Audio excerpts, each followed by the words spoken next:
এই জুলাই অভ্যুত্থানে একমাত্র নিঃস্বার্থভাবে ভূমিকা পালন করেছে মাদ্রাসা শিক্ষার্থীরা এবং আলেমরা। আপনারা দেখেছেন আমাদের প্রাইভেট বিশ্ববিদ্যালয়ের শিক্ষার্থীরা অনেকটাই নিঃস্বার্থ, তবে তারাও বিসিএস দেন বা বিভিন্ন চাকরির পরীক্ষা দেন, অংশগ্রহণ করেন।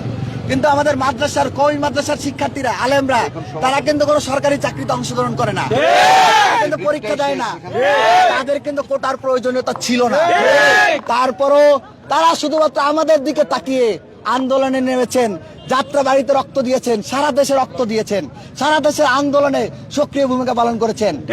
এইখানে আমরা দেখতে পাচ্ছি এই দুর্বল আলেম সমাজ মাদ্রাসা শিক্ষার্থীদেরকে দৃষ্টান্তমূলক ভাবে ন্যাক্কারজনক শব্দ চয়ন করেছেন যে তাদের প্রতি যে চাপ আগ্রহ আছে সেগুলো নাকি মাহফুজ আলম দিবে না। এই মাহফুজ আলম, রাষ্ট্র কি তোর বাপের? একজন নিজের বাপের রাষ্ট্র বানাতে যায় আজকে দেখ হাসিনার মতো ভারতে পালা গেছে। তোরা যদি তোর বক্তব্য যদি এইভাবে প্রত্যাহার না করিস, তোদেরকেও বাংলাদেশ ছাড়া করতে আমরা পিছপা হবে। যারা শাহবাগ কায়েম করে তাদেরকে গ্রেপ্তারের কোনো খবর নাই। যারা গুলি চালাইছে, যেসব আওয়ামী সন্ত্রাসীরা, তারা বলে আওয়ামী লীগকে তারা পুনর্বাসন করবে, প্রকাশ্যে ঘোষণা দিয়ে বলে। এমনকি তারা বলে কি যে তারা আওয়ামী লীগকে নিষিদ্ধ করবে, যখন রিট করছে তখন তারা রিট আবার ফিরাই নিছে। যারা 2000-এর উপর বেশি মানুষকে গুলি করে মারছে, কত বড় ঘৃণিত হইতে পারলে তারা এই আওয়ামী লীগ নিষিদ্ধের রিট ফিরায় নেয়। এবং আপনারা দেখেন আজকে জুলাই অভ্যুত্থান হয়ে গেছে প্রায় কয় মাস হয়েছে? 7 মাস হয়েছে। এখন পর্যন্ত কয়জনের বিচার হয়েছে? কয়জনকে গ্রেফতার করা হয়েছে? খুনিদের বিচার করার কোনো খবর নাই। উল্টা দিকে নিজ দলে আওয়ামী লীগকে পুনর্বাসন করতেছে ঢালাও ভাবে। আবার আর দিক দিয়ে যারা দুর্বল, যারা শুধুমাত্র ন্যায়ের দিকে তাকে আন্দোলন অংশগ্রহণ করেছে, তাদের বিরুদ্ধে বিষোদ্গারমূলক বক্তব্য দেয়। আপনার বক্তব্য প্রত্যাহার করেন। যদি বক্তব্য প্রত্যাহার না করেন, সারা দেশের শিক্ষার্থীদের জন্য মাদ্রাসা শিক্ষার্থীরা আলেমরা যেমন নিঃস্বার্থভাবে নেমে এসেছিল, আমরা সারা দেশের শিক্ষার্থীরা মাদ্রাসা শিক্ষার্থী এবং আলেমদের সম্মান রক্ষাতে রাজপথে নেমে আসবে। এবং দেখেন কত বড় নির্লজ্জ হইতে পারে এরা। কি করতেছে?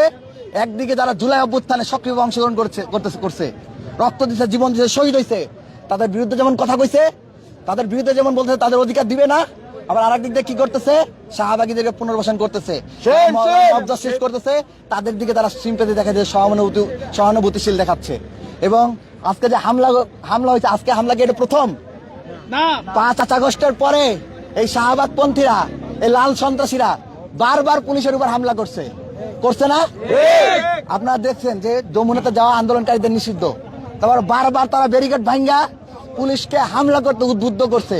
পরবর্তীতে পুলিশের সাথে সংঘর্ষ হয়েছে। প্রথমে হামলা কারা করছে? আপনার প্রত্যেকটা ভিডিও ফুটেজ চেক করেন, কারা পুলিশের উপর হামলা করছে। তাদেরকে তারা রিহ্যাবিলিট করতেছে, পুনর্বাসন করতেছে। তাদের বিরুদ্ধে কোনো কথা নাই। যারা দুর্বল তাদেরকে ঘায়েল করার যত চেষ্টা, কিন্তু এই শাহবাগী শক্তির বিরুদ্ধে তাদের কোনো কথা নাই। মাহমুদ আলম সাহেব, মিডিয়ার মাধ্যমে আপনাকে হুঁশিয়ার করে বলতেছে, আপনি আপনার বক্তব্য প্রত্যাহার করবেন। আপনি যদি আপনার বক্তব্য প্রত্যাহার না করেন, অপেক্ষা করেন কি হয় দেখতে পাবেন। শিক্ষার্থীরা কি করে দেখতে পাবেন। অনতিবিলম্বে হামলাকারী এবং যারা আওয়ামী লীগকে ফেসিবাদ বানানোর মূল খলনায়ক লাকি আক্তার সহ তাদের সহযোগী ইমরানের সরকার সহ আর যারা আছে, প্রত্যেককে গ্রেফতার করতে হবে। হামলাকারীদের গ্রেফতার করে বিচার করতে হবে। যারা নিরপরাধ তাদের বিরুদ্ধে কোনো কথা বলা যাবে না, কারণ তাদের যে প্রাপ্য ন্যায্য অধিকার সেটা বুঝাই দিতে হবে। এই আশাবাদ ব্যক্ত করে আমাদের কর্মসূচি এখানে শেষ করছি। আবারও বলতেছি, অন ক্যামেরা বলতেছি, মাহমুদ আলম সাহেব, আপনি রাখালরাহাত দুর্নীতির সাথে আমরা দেখেছি আপনার নিউজে আপনার সংশ্লিষ্টতা আসছে, এবং আমরা মনে করি আপনি প্রেশারাইজ করার মাধ্যমে ঢাকা পোস্টের নিউজকে প্রত্যাহার করেছেন। আমরা এটাই মনে করি। আপনার বিরুদ্ধে অনেক এলিগেশন আছে, আপনাদের প্রত্যেকের বিরুদ্ধে এলিগেশন আছে। আপনারা যদি বক্তব্য প্রত্যাহার না করেন, অন ক্যামেরা বলছি, আপনাদের বিরুদ্ধে সারা দেশের শিক্ষার্থীদেরকে সাথে নিয়ে আমরা আপনাদেরকে হাসিনার মতো করে দেশ ছাড়া করতে বাধ্য করবো। ইনকিলাব জিন্দাবাদ।